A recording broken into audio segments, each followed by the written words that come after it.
my name is Chris and I will review the 2021 Toyota Sienna. In Canada, it is available only as a hybrid and I did 7 liters per 100 kilometers during my week. I will look at some of the more interesting features, then look at the exterior, interior, and tell you what it's like on the road. The question I ask you is, if you had a family, would you buy this? Let me know in the comments below, especially long-time subscribers. This minivan is huge. It is big on the outside, makes no attempt to mask its mission, hauling people and stuff. Nothing says family like minivan, and I think many families perceive crossovers as less boring families. At this price, people are image conscious, though consider the following. Sienna has great fuel economy and the base model is well equipped, which is uncharacteristic for a Toyota. Our tester is the all-equipped model and the noise and road insulation is incredible, so quiet. To top it off, the JBL sound system packs 1200 watts, nuts. There is a driver easy speak system that acts as a driver PA system. There are 7 USB ports, full Toyota electronic driving aids, 3-zone climate control on the base model, quad zone on XLE and up. Take a look at the space on the inside, no crossover can compete. Just the trunk room is intense with deep floor recesses. When you lower the third row, there is near infinite space. The range of movement for the captain chairs is nuts, and this interior reminded me of the Avalon in terms of quality and design.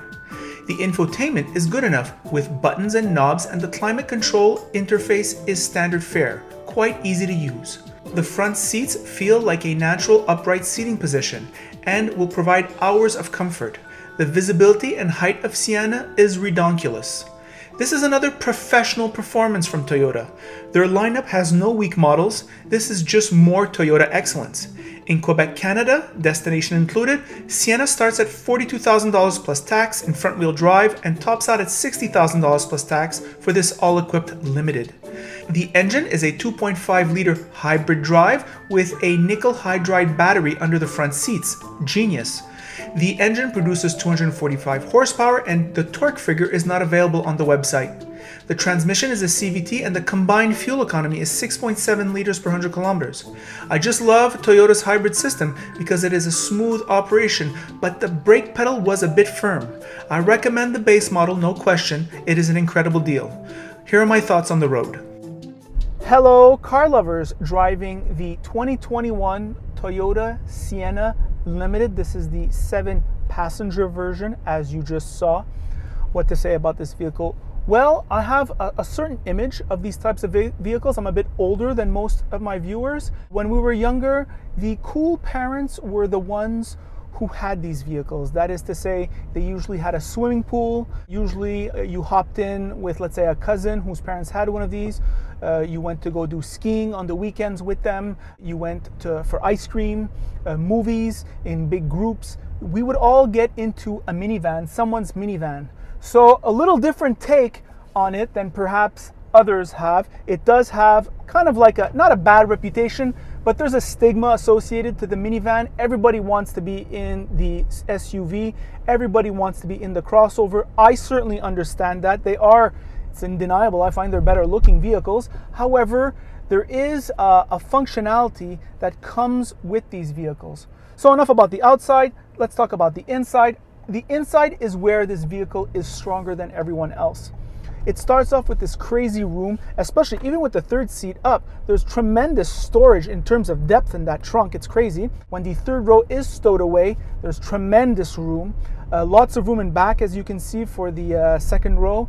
And also in front here, we have so much room. It's crazy. So from a space management point of view, pretty good. What about the driving dynamics? Well, the driving dynamics are very good. It's not molasses. I was kind of surprised how not molasses it was. In fact, I think it's even perhaps less molasses than a Honda Pilot, which is probably the most molasses-like mid-size SUV for the family. So that's kind of interesting. You'd think that this vehicle would be way more molasses. It isn't. I drove the Chrysler Pacifica maybe 3 years ago in Banff, and I was thoroughly impressed by that driving experience. I'm feeling that in here too. What else about this vehicle? Well, this interior quality, the way it's set up, the way it's built, the fabrication, the quality of the fabrication is evident. Toyota now makes tight interiors on par, I think, with Volkswagen, which is a sincere compliment. Other things, well, this ease of use, the climate control, super easy to use with toggles, a nice shifter, not buttons, it really takes itself well in hand. The dash is highly readable, except in the center here, perhaps the fonts are a bit too small. Maybe they should put less information, but bigger information. The infotainment, easy enough to use. All things considered, I'd say it's mid-pack. Nice buttons here on the side. There's a volume knob, there's a tune knob. It is a touchscreen, and that is awesome. Very good on that level. Lots of storage spaces everywhere. This engine and transmission, they go very well. I love the hybrid setup. You're gonna love driving a hybrid if you've never driven one. The engine, especially in city driving, is off more often than you'd think. And in fact, sometimes you find yourself accelerating slowly just not to get the engine not to start. However, for me, that went away very quickly. I drive normally no matter what. Nevertheless, as soon as you let go of the gas, the engine turns off, right, when you're coasting. So you can see and feel it work. The result of that is impeccable fuel economy, especially in all important city driving, where the average of this vehicle, according to the manufacturer, is 6.5, 6.7 liters per 100 kilometers in that area, depending on which model you take, which is very impressive. Driving it around, very good visibility here, at least front and side. In the rear, well, it gets maybe the rear 3/4, it's complicated. Rear view mirror, of course. When I'm looking in the rear view mirror, that rear view window, that rear window looks so far back. I mean, it's really funny. Thank God you have a backup camera when you're backing up the vehicle to see your angles. Speaking of the backup camera, well, the resolution is not that awesome, though you do get a 360 look, which is kind of nice. Ross makes the remark that he recommends this vehicle, highly recommends this vehicle on the purchase. And on the lease, well, of course you can if you want lower payments, but why would you? I mean, I just buy Toyotas, right? If I were in the market for a Toyota, I would just buy it because these things last forever. And it's also very good for the personal finances because after you're done paying for it, you're insured at least a good amount of time before having to put serious money on it, which allows you to save money for whatever else you want. And that is my review on this very good Toyota Sienna 2021. By the way, if you like this review, like it. If you don't like it, don't like it. And if you really like it, well, then you should subscribe. And if you really, really like it, you can perhaps go on Instagram, follow me there, Christopher Car Reviews. I post pictures of the cars that are going to come in the following weeks. Kind of gives you a heads up, and it keeps a bit of variety on your Instagram also. And that is it.